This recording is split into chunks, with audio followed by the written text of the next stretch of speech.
Me with Gene, nothing ever. What did you think of Dave Navarro's guitar player on that track? You know, the track sounds great, and it's not like I can say, "Oh, that's Dave Navarro." I mean, that's my reaction to it. Even though I think Gene did that also, because Dave is, I mean, he's got a lot of hype going for him. The guy's a talented guitar player. He really shined in, you know, certainly Red Hot Chili Peppers, and also he was back with what are they called again? Was it? Jane's Addiction, right. Sorry, I have a brain fart here, you know. But, you know, so I think for Gene it was like, oh, he's hot, he's got an MTV show, he's married to freaking, you know, Carmen Electra. You don't get much hotter than that. He's on my record now, you know what I'm saying? I know the way Gene thinks, so that's all a plus to him, you know. But the track isn't really built around a guitar player, you know. It's built around the fact that it's a cool Prodigy song if you like that kind of stuff.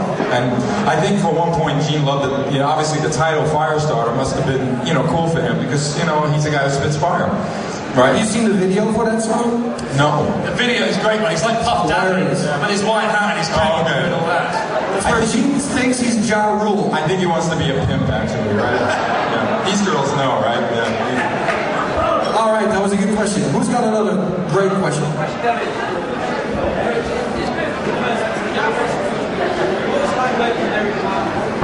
Okay, the question's about Eric Carr. What was it like working with Eric Carr? Well, first of all, let's give Eric a hand. It was 13 years ago, a couple days ago, that he passed away. It was very sad. You know, Eric loved you guys, you know what I mean? I mean, my first tour, of course, was here in England, which I'll never forget, right? Thank you. I remember the first show was Brighton. We talked about it before, right? And I remember my knees were shaking. To Eric, it was like he was already in the band by, you know, like 4 years already, you know. And what was funny was, like, there we are. Usually we'd split up in the limos, you know, in your British limos. And me and Eric would be in one, and Gene and Paul would be in the other. And Eric would be complaining about something from Gene and Paul. Not the fans, you know, just like, you know, the encore or whatever. You know, they didn't give me enough time, or, you know, Paul was looking at me weird, you know, stuff like that. I'd be like, would you stop complaining, please? You know, this is such a great thing what we're doing. Look at these fans, you know. So Eric and I became very close in that way. That he loved the gig. Sometimes he really got worked up with it, though. And unfortunately, he let some of Gene and Paul's personality and vibe bother him, you know, which I really wish he didn't, you know, because you can't change people. Let's face it, you know, especially if it's hard enough to change someone once they're 20 or 25, you know, no less when they're 30s and 40s, you know, that's who they're going to be. And you know, Eric was very funny. He would go out in the freezing cold and sign the autographs to the fans, and he answered every fan mail. I remember that. He used to, you know, be at his home and answer everyone personally. I've seen fans actually show me their fan letter from Eric, you know, when during the time I was in the band. And, you know, it was very tragic what happened, you know, and you never know what's going to happen in your life. But, you know, I just know that he was very much loved being in KISS and loved the fans, you know, and it was his whole world. So I know, you know, I was very honored to help get that Rockology record out and the DVD tape, Hotel tape. I mean, in a way, it was like closure for me, you know, to in some way keep Eric's name alive. But I know you guys will never forget him, and I know that personally, I still have dreams where he's in my dream, and I swear to God, it's so freaking real, you know, it's like in color, he's hanging out, I go like, I know you're not alive, but this is cool, I'm hanging out with you. Let's go to the restaurant, you know what I mean? Let's jam a little bit. It's so weird.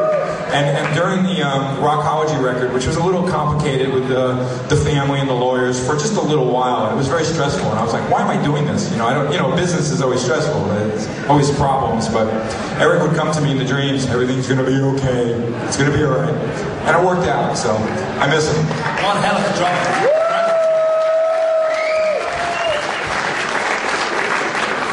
Next question. I got one down there, I think. Go on.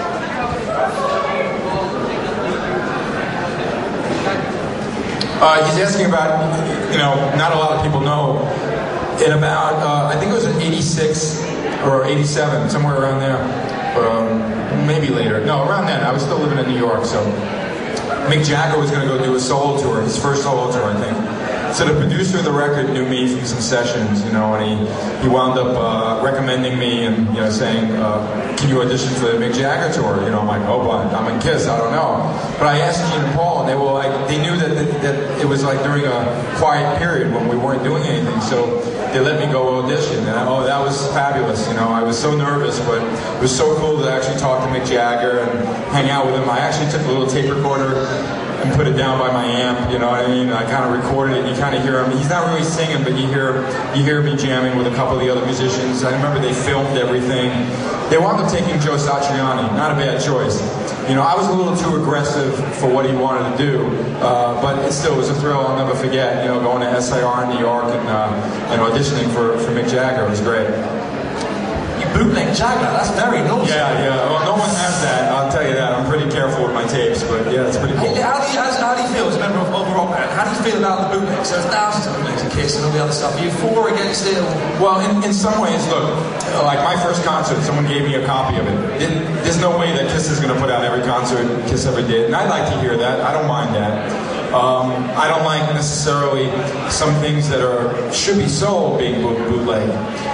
You know, I have the 2 solo records that I've done the past 3 years, and all of a sudden in Germany, this guy from Russia comes up to me and he hands me, oh, here's your Transformer disc from Russia. And it's a complete bootleg. I mean, scanned, they got it tagged with like a name of a label.